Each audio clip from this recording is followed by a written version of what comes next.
संस्करण प्रक्रियांचा अभ्यास आपण करीत आहोत. मूलभूत संस्करण प्रक्रिया आपण बघत आहोत. यातील ब्रशिंग, सिंजिंग, स्कॉरिंग आणि खळ देणे, विरंजन ह्या मूलभूत संस्करण प्रक्रियांचा आपण अभ्यास केलेला आहे. ह्या सर्व मूलभूत संस्करण प्रक्रिया कपड्यांवर करणं आवश्यक असते. आता खळ देणे या प्रक्रियेनंतर म्हणजे आपण ज्या आधीपर्यंत बघितल्या त्यानंतरची एक प्रक्रिया आपण आता बघणार आहोत, मर्सरायझेशन.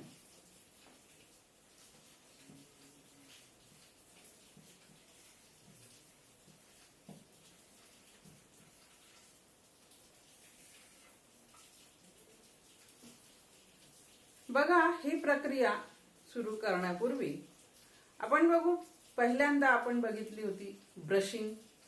ब्रशिंग झाल्यानंतर म्हणजे ब्रशिंग मध्ये वस्त्रावरील सुटलेले तंतू काढून टाकत कापड एकसारखं करायचं. त्यानंतर सिंजिंग, त्याच्यामध्ये काही लटकलेले जे तंतू असतात ते काढून टाकायचे. उष्णतेच्या साह्याने, आगीच्या साह्याने हे काढून टाकायचे आणि कापडाचा पृष्ठभाग गुळगुळीत आणि नियमित करायचा. त्यानंतर आपण एक प्रक्रिया पाहिली होती, स्कॉरिंग. यामध्ये कपड्यामध्ये जी अशुद्ध घटक असतात ती अशुद्धी काढून टाकायची, कपडे स्वच्छ करायचे, हा त्यातला एक उद्देश असतो. त्यानंतर आपण बघितलं होतं खळ देणे. खळ देण्यामध्ये कपडे, त्यांचा जो पृष्ठभाग आहे हा भरीव करायचा, चमकदार करायचा, वस्त्राला वजन प्राप्त होते, अशी ही सुती तंतूवर केली जाणारी एक प्रक्रिया आहे खळ देणे. त्यानंतर विरंजन प्रक्रिया ही एक महत्वाची प्रक्रिया आपण पाहिली. यामध्ये कापड पांढरं, स्वच्छ, शुभ्र करणे हा त्याचा उद्देश होता. तर अशा ह्या सर्व प्रक्रिया बघितल्यानंतर आणखीन एक महत्वाची प्रक्रिया आहे मर्सरायझेशन. ही जी प्रक्रिया आहे या प्रक्रियेमध्ये कपड्यावरती चमक प्राप्त होते.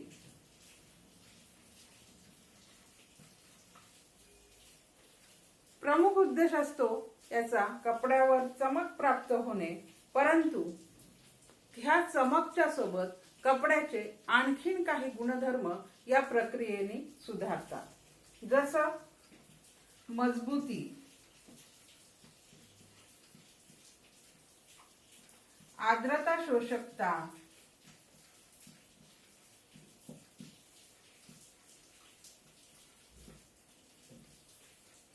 पोत, लवचिकता,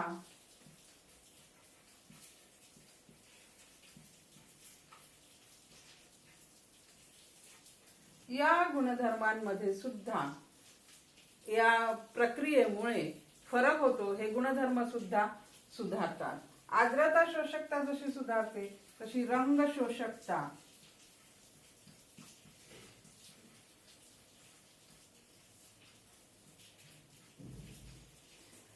तर अशा प्रकारे मर्सरायझेशन केल्यानंतर तंतूची चमक, मजबूती, आर्द्रता शोषकता, रंग शोषकता, पोत, लवचिकता ह्या सर्व गुणांमध्ये सुधारणा होते. अत्यंत महत्वाची ही प्रक्रिया आहे. ही मर्सरायझेशनची प्रक्रिया मुख्यतः सेल्युलोजन्य तंतूवर करतात.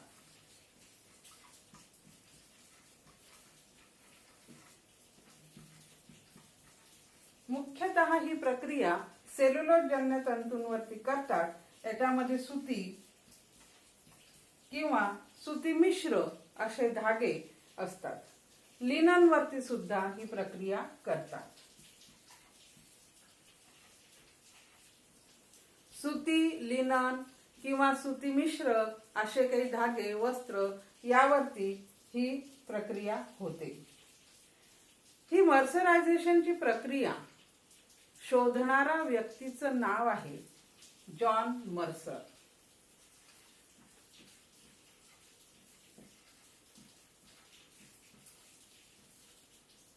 जॉन मर्सर नावाच्या ब्रिटिश शास्त्रज्ञांनी ही पद्धत शोधून काढली.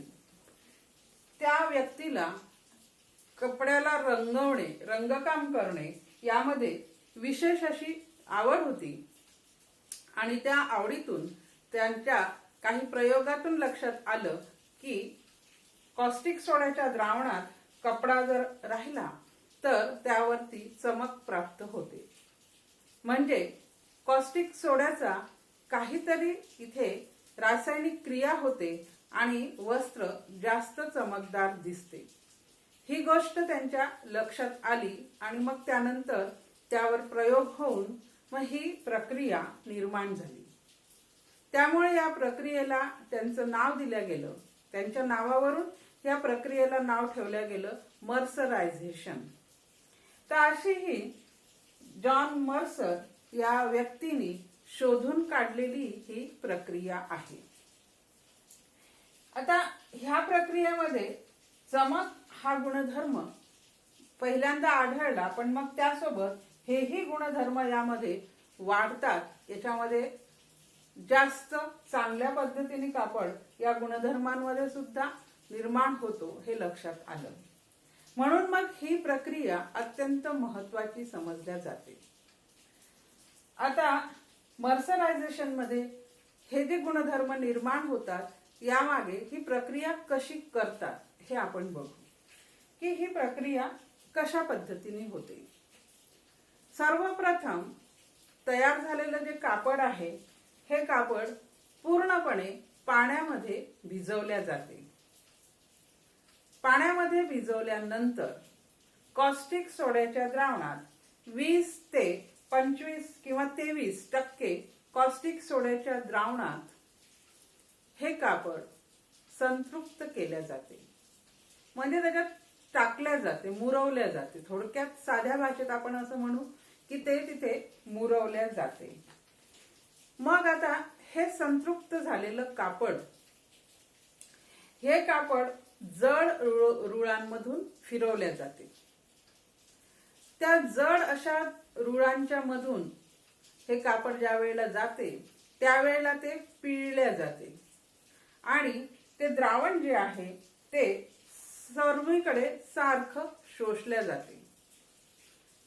दोन रुळांच्या मधून, जड रुळांमधून ज्या वेळेला कापड जाते त्यावेळेला त्याचं जे द्रावण आहे कॉस्टिक सोड्याचं हे सर्वत्र सारखं शोषल्या जाते, कपड्यामध्ये नियमित शोषल्या जाते. आणि दुसरं म्हणजे जास्तीचं द्रावण त्याच्यातून पिळल्या जाते. मग आता हे पिळल्यानंतर मग हे काही वेळ त्या रुळाच्या भोवतीच गुंडाळून ठेवलं जाते. त्यामुळे त्या कपड्याला ही प्रक्रिया होण्यासाठी वेळ मिळतो. त्याच्यामध्ये कॉस्टिक सोड्याची प्रक्रिया होते आणि मग पुढच्या पायरीमध्ये हे कापड यंत्राच्या द्वारे ताणून धरल्या जाते. त्याला टेटरिंग म्हणतात.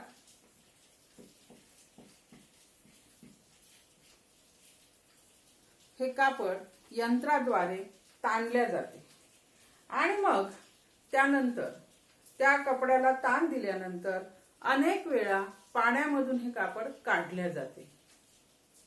त्यातला हे जे द्रावण आहे हे पूर्णपणे निघून जाणे आवश्यक असते.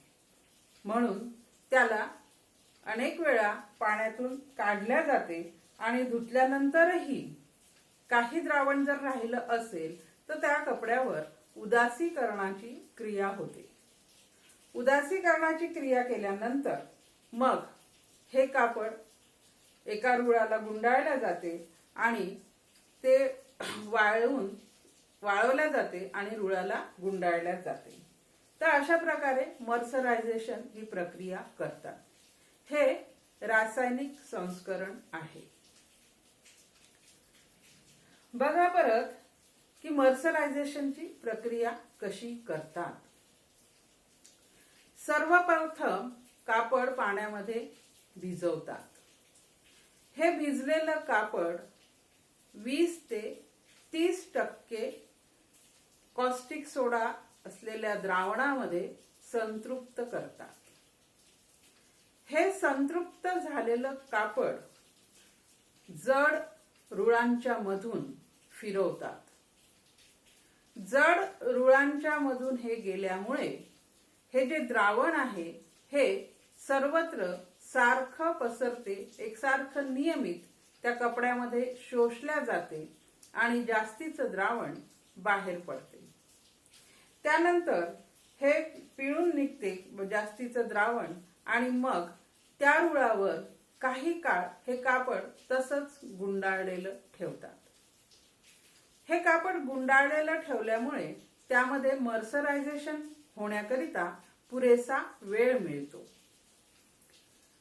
मग त्यानंतर ह्या कपड्याला पाण्यातून अनेक वेळा काढल्या जाते किंवा धुतल्या जाते. मग हे खळबळून धुतल्यानंतर हे धुण्यापूर्वी त्याला यंत्राच्या साहाय्याने ताणल्या जाते. यंत्राच्या साहाय्याने ताणल्यानंतर हे कापड धुतल्या जाते. बरेच वेळा धुतल्यानंतरही त्यामध्ये पाण्यातून ते काढल्यानंतरही त्यामध्ये काही अल्कलीचा अंश राहू शकतो. म्हणून त्यावरती उदासीकरणाची क्रिया करतात, म्हणजे अल्कलीचा अंश पूर्णपणे निघून जातो. त्यानंतर शेवटी हे वाळलेलं कापड रुळाच्या भोवती गुंडाळतात. तर ही झाली मर्सरायझेशनची प्रक्रिया. ही रासायनिक प्रक्रिया आहे. जॉन मर्सर या ब्रिटिश शास्त्रज्ञांनी ही प्रक्रिया शोधून काढलेली आहे. या प्रक्रियेचा फायदा म्हणजे यामध्ये कपड्याचा चमक वाढते, कपड्याची मजबूती वाढते, कपड्याची आर्द्रता शोषकता वाढते. त्यामुळे कपड्यामध्ये रंग चांगले शोषले जातात, त्याला म्हणतात रंग शोषकता. कपड्याची रंग शोषकता सुद्धा वाढते. त्यानंतर कपड्याचं पोत जे आहे हे पोत सुधारते, कापड लवचिक बनते. असे कपड्याचे अनेक गुणधर्म या प्रक्रियेमुळे चांगले होतात किंवा त्या गुणधर्मांमध्ये वाढ होते. तर अशी ही मर्सरायझेशनची प्रक्रिया आहे. आता या प्रक्रियेनंतर मर्सरायझेशन नंतर आपण दुसरी प्रक्रिया बघू, सॅन्फोरायझिंग.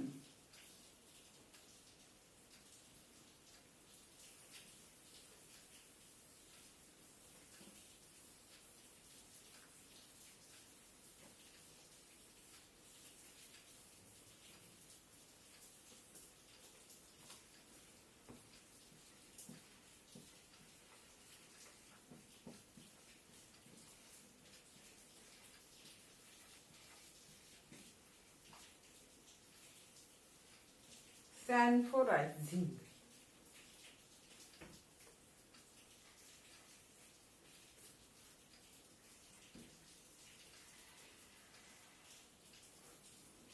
सॅन्फोरायझिंग ही एक दुसरी प्रक्रिया. मर्सरायझेशन ही रासायनिक प्रक्रिया आहे. आता दुसरी आपण बघू सॅन्फोरायझिंग. तर या प्रक्रियेमध्ये काय करतात किंवा ही प्रक्रिया कशासाठी करतात. आता इथे तर आपण पाहिले की याचे काही गुणधर्म सुधारतात.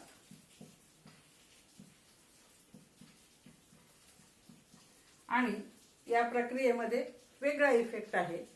कपडा ज्या वेळेला विणतात तो निर्माण होतो त्यावेळेला त्याच्यातले तंतू ताणलेले असतात. त्या धाग्यांमधल्या तंतूंवर ताण आलेला असतो आणि तंतू ताणलेले असतात. हे ताणलेले ते तंतू आहेत. ज्या वेळेला विणण्याची प्रक्रिया पूर्ण होते त्यावेळेला त्या तंतूंवरचा ताण निघून जातो आणि मग तंतूंवरचा ताण निघून गेल्यानंतर ते तंतू मूळ स्थितीत येतात. मूळ स्थितीमध्ये तंतू आल्यामुळे ते आटतात, ते छोटे होतात. कारण बघा विणताना ते ताणलेले असतात, त्याच्यावरती ताण असतो. त्या प्रक्रियेमध्ये ते ताणूनच धागे ताणूनच विणण्याची प्रक्रिया करावी लागत असते. त्यामुळे त्या तंतू ताणलेले राहतात. विणण्याची क्रिया पूर्ण झाली की मग ते तंतू ते कापड मागावरून निघून येते, त्याच्यावरचा ताण कमी होऊन जातो आणि मग त्यानंतर ते तंतू मूळ स्थितीमध्ये येतात. मूळ स्थितीमध्ये येतात म्हणजे त्यांच्या मूळ आकारामध्ये ते येतात. या प्रक्रियेत ते ओढल्या गेलेले असतात, त्याच्यामुळे ते लांबलेले असतात आणि ज्या वेळेला ते मूळ स्थितीमध्ये येतात त्यावेळेला ते कापड छोटं होते, त्याला आपण म्हणतो कापड आटणे.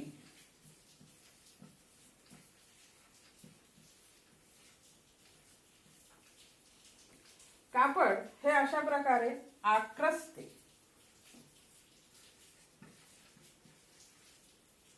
आक्रसणे. कपडा हा आक्रसतो, त्याला कपडा आटणे असंही म्हटले जाते.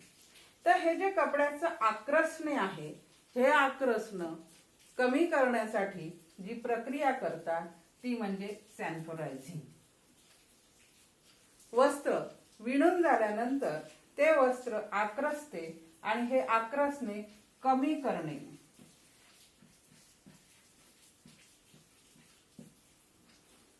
हे कमी करण्यासाठी जी प्रक्रिया करतात ती सॅन्फोरायझिंग. आता ही जी प्रक्रिया आहे, ही प्रक्रिया कपड्यावर केल्यामुळे त्याचं आक्रसण्याचं जे प्रमाण आहे ते कमी होते. तर यासाठी हे कापड पहिल्यांदा गार पाण्यामध्ये बुडवायचं आणि नंतर गरम पाण्यामध्ये. म्हणजे बघा, गार पाणी आणि गरम पाणी या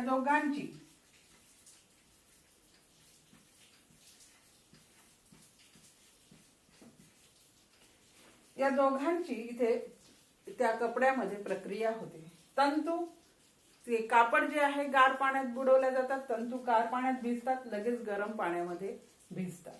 त्यामुळे त्यांच्यामध्ये जे आहे ताणल्या गेलेला जो भाग आहे तो परत व्यवस्थित होतो. तर हे असं गरम पाणी आणि थंड पाणी याची लागोपाठ क्रिया त्यांच्यावरती होते आणि मग यानंतर वाफवण्याची क्रिया होते.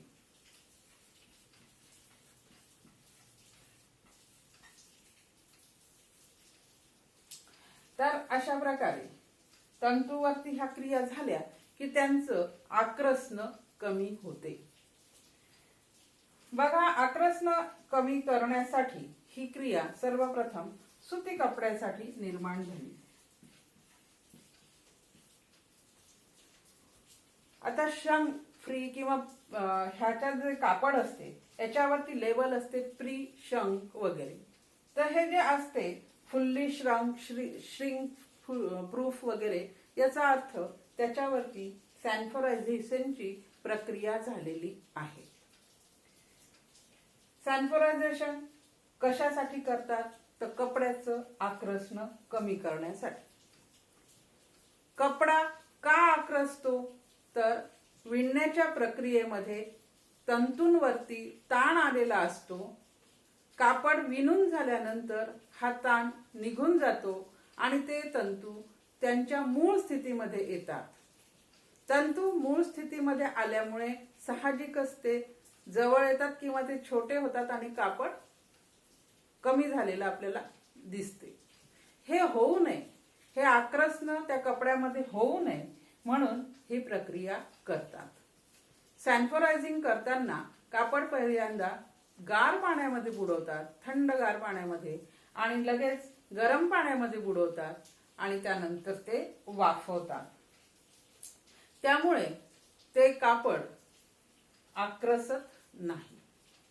ही जी प्रक्रिया आहे ही प्रक्रिया खूप महत्वाची आहे. हिला सॅन्फोरायझिंग असं म्हणतात आणि या प्रक्रियेवर झालेली असेल तर त्या कपड्यावर विशिष्ट असं लेबल लावलेलं असते, प्री शंक लिहिलेलं किंवा फुल्ली शंक लिहिलेलं किंवा श्रिंक प्रूफ लिहिलेलं. तर अशा प्रकारे ही सॅन्फोरायझेशनची प्रक्रिया आहे. यानंतरची आपण प्रक्रिया तिसरी बघू. तिसरी संस्करण मूलभूत संस्करण प्रक्रिया.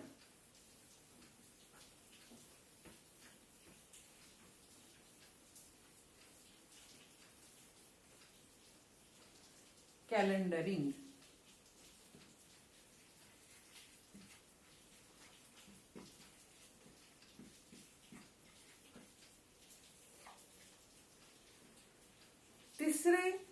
आपलं तिसरी म्हणजे आजच्या याच्यामधली तिसरी संस्करण प्रक्रिया आहे कॅलेंडरिंग. तर कॅलेंडरिंग सुरू करण्यापूर्वी निर्गोंदीकरण, वजन वाढवणे आणि चमक मंद करणे.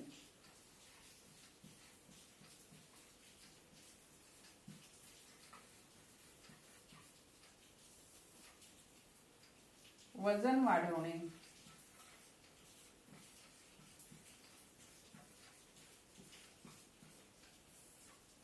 व चमक मंद करणे